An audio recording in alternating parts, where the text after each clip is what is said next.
अनशन होना कोई नई बात नहीं है। अपनी बात को रखने का शांतिपूर्ण प्रदर्शन होता है ये कि हमारी बात को सुनिए, वरना हम भूख हड़ताल पर चले जाएंगे। पहले भी होता आया है, महात्मा गांधी जी भी अनशन पे बैठते थे तो अंग्रेज जो तानाशाह थे, जो पूरे भारत पे राज करते थे, उनमें भी इतनी मानवता थी कि वो महात्मा गांधी जी की बात को जाकर सुनते थे। बल्कि कह लीजिए वो डरते थे उनके अनशन से, क्योंकि उन्हें पता था कि भारत की पूरी जनता महात्मा गांधी जी के साथ है और अगर हमने उनका अनशन नहीं तोड़वाया तो भारत की जनता उग्र हो जाएगी और कोई भी बवाल काट सकती है। इसलिए वो महात्मा गांधी जी का अनशन तुरंत तोड़वाने पहुंच जाया करते थे। उसी तरीके से अन्ना हजारे कांग्रेस के टाइम में अनशन उन्होंने रखा। कांग्रेस में इतनी मानवता थी कि वो 5-6 दिन के अंदर ही जाकर उनकी बात को सुने, उनके अनशन को तोड़वाया गया।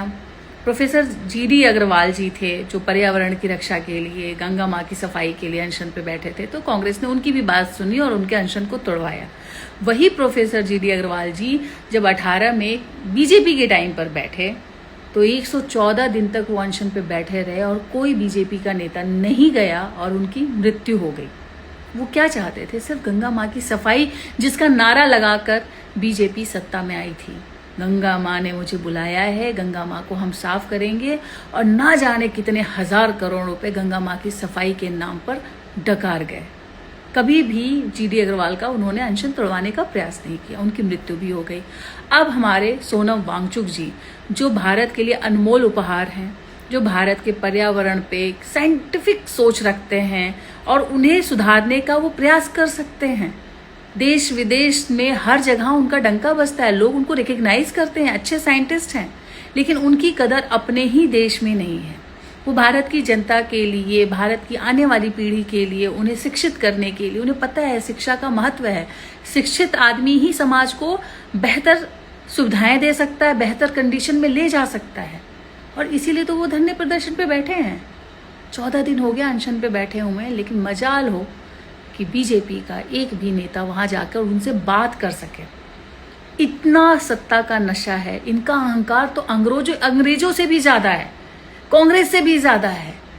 इनके अंदर मानवता बिल्कुल है ही नहीं कि सोनम वांगचुक जी के पास पहुंच जाए, उनकी बात सुन लें। ये होता है सत्ता का नशा, ये होती है तानाशाही, ये होता है पैसे का नशा। मरते हो मर जाओ।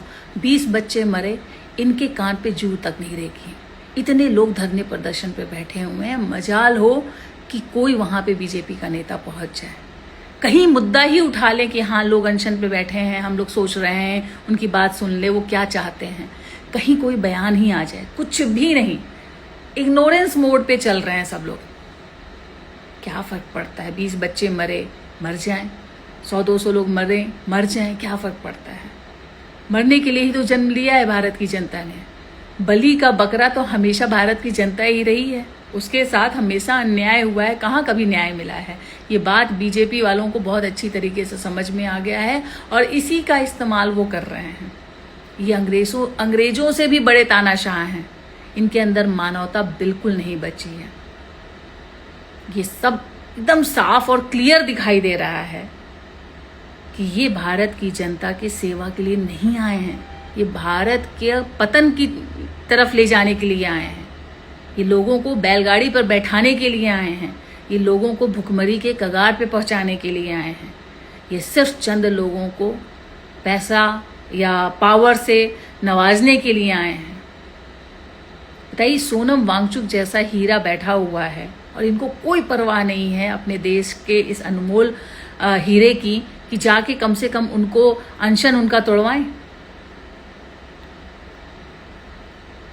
अफसोस होता है मुझे भारत की जनता के लिए, अफसोस होता है मुझे सोनम वांगचुक जी के लिए कि वो ऐसे नेताओं के सामने खड़े हैं जिनको उनकी कद्र ही नहीं है, जिनको भारत की जनता की कद्र नहीं है, जिनको भारत की शिक्षा से कोई मतलब नहीं है, भारत में जो पर्यावरण खराब हो रहा है उससे कोई मतलब नहीं है। इनको क्या है, इनके बच्चे विदेश में हैं, उनका बहुत सारा बड़ा बड़ा बिजनेस है, पैसा बहुत है, किसी फॉरेन कंट्री में जहाँ पे बहुत अच्छा एनवायरनमेंट है, जहाँ बहुत अच्छा माहौल है, वहाँ सब सेटल्ड हो जाएंगे, शिफ्ट हो जाएंगे। मारे तो हम आप जाएंगे, यहाँ की जनता मारी जाएगी। नहीं खड़े होंगे आज सोनम वांगचुक जी के लिए तो पीढ़ियां हमारी यहाँ बैठ के रोएंगी कि आप लोग कर क्या रहे थे उस समय। क्यों नहीं आपने विरोध किया? क्यों नहीं आपने यहाँ पे शिक्षा के लिए लड़ाई लड़ी? क्यों नहीं आपने भारत की पर्यावरण के लिए लड़ाई लड़ी? क्योंकि हर राजनीति से, आपके घर की हर एक चीज राजनीति से जुड़ी हुई है। राजनीति से आप लोग बच नहीं सकते हैं। सवाल पूछना पड़ेगा और खड़ा भी होना पड़ेगा, साथ में आगे आना भी होगा।